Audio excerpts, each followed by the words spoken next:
sirens, cyclops, sea monsters, vampires, and a trip to the underworld. Homer's Odyssey has nothing to envy from Hollywood.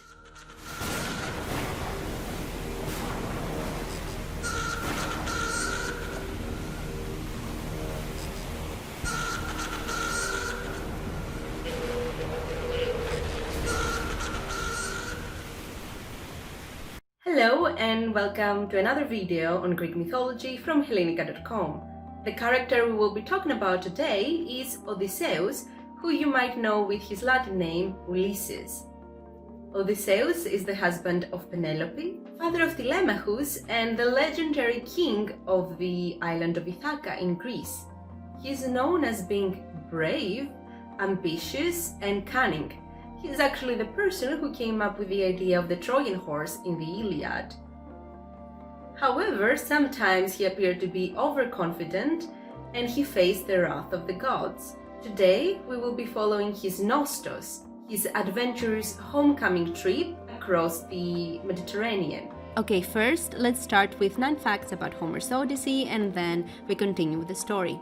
It is estimated that the Odyssey was composed around the 8th century BC. It is an epic poem. It was meant to be verbally narrated, but it was documented on 24 books. The epic is the sequel of the Iliad, which revolves around the Trojan War. The Odyssey begins in medias res, so instead of following a linear chronology, the story begins in the middle of the story. And how many Netflix series have been inspired by Homer, actually? The epic poem starts with the invocation of the muse prompt, a prayer or address that acts as a prologue.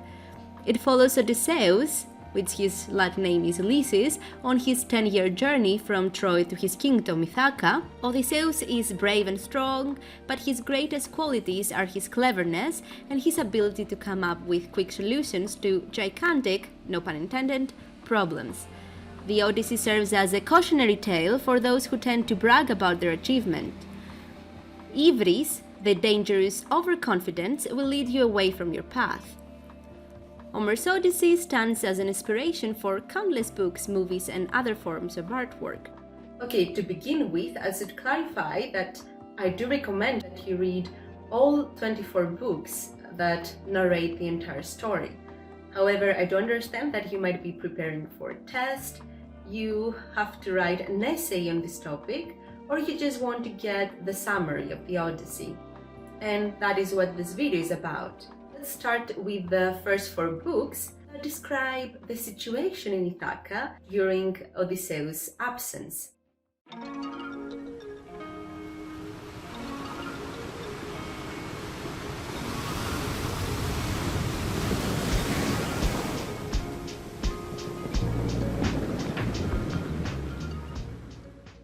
Odysseus took part in the Trojan War that lasted for about 10 years.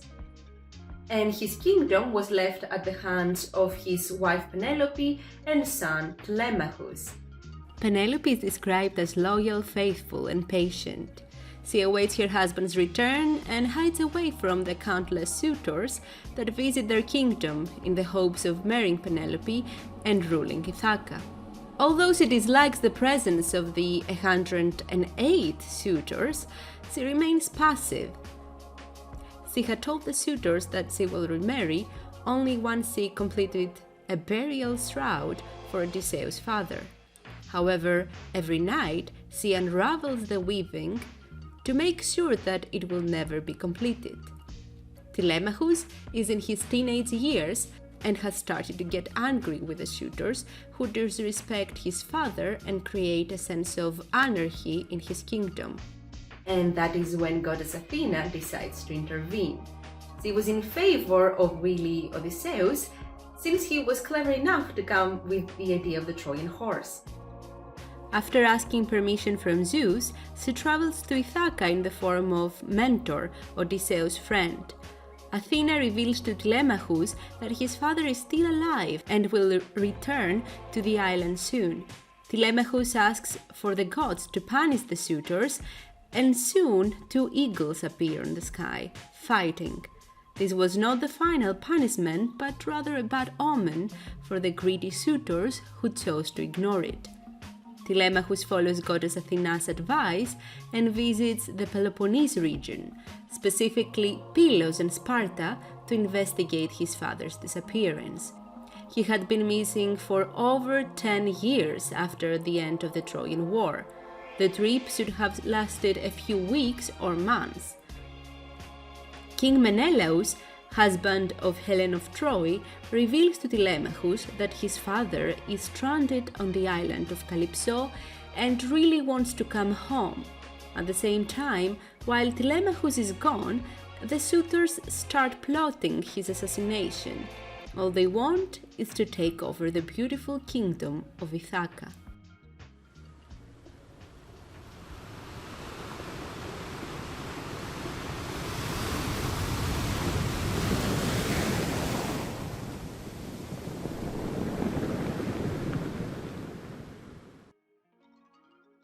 Books 5 and 8 focus on Willie Odysseus and his escape from Calypso's island.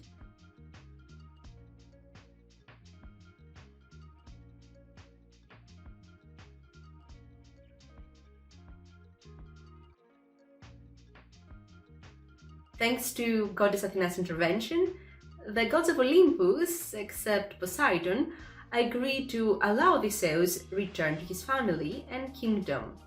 Hermes, the messenger god, visits Calypso and orders her to let Odysseus go. However, Calypso is not the only one who wants Odysseus to stay away from his kingdom.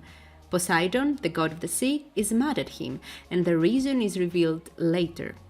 Odysseus is now free to leave the island, and with the help of Calypso, he builds a raft within 4 days. With a magical breeze sent by gods, he is able to sail away from what we now know as the Maltese archipelago. The 17th day of his trip, Poseidon sees him and conjures a storm that tosses Odysseus in the water.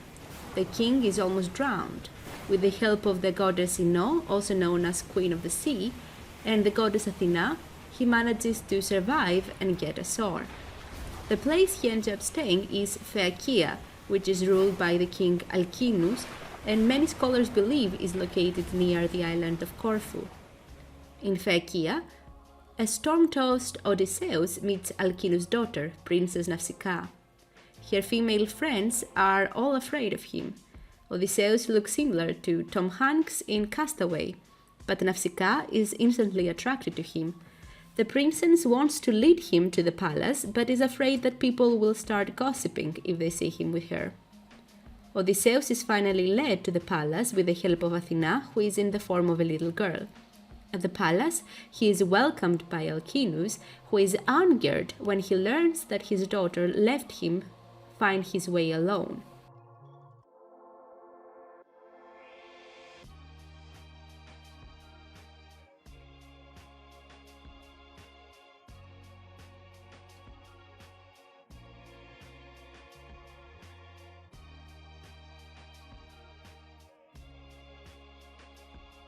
Odysseus starts narrating to the people of Phaeacia how he ended up stranded on their land.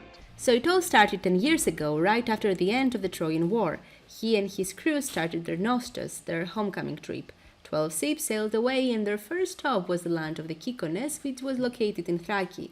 Odysseus' men start stealing, and eventually the local army turns against them. Odysseus lost 6 men per ship and left as soon as possible. Their next stop was the land of the Lotus eaters, which is estimated to be located on the northern coast of Africa. The Lotus eaters are very friendly and peaceful people. However, they lack motivation and ambition. All they want to do is eat their beloved lotus fruit all day and all night. The locals offer the lotus fruit to Odysseus and his crew. The fruit was apparently a narcotic, and it was very addicting. Odysseus, a very ambitious man, could not bear see his men laying on the ground all day, having forgotten their goal of reaching Ithaca. The men did not want to return to their duties on the ship, and Odysseus had to organize a literal intervention and force his crew back to the ships.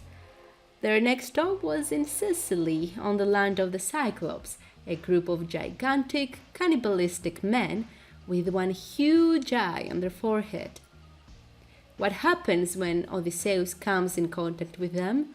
How will Odysseus manages to free himself and his men from the barbaric Cyclops Polyphemus?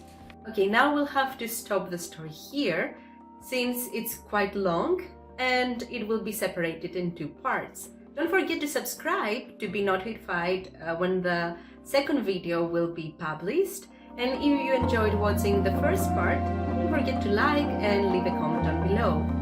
Hopefully we will stay connected. Please check the description down below for some helpful links. And yeah, see you in the next one. Bye!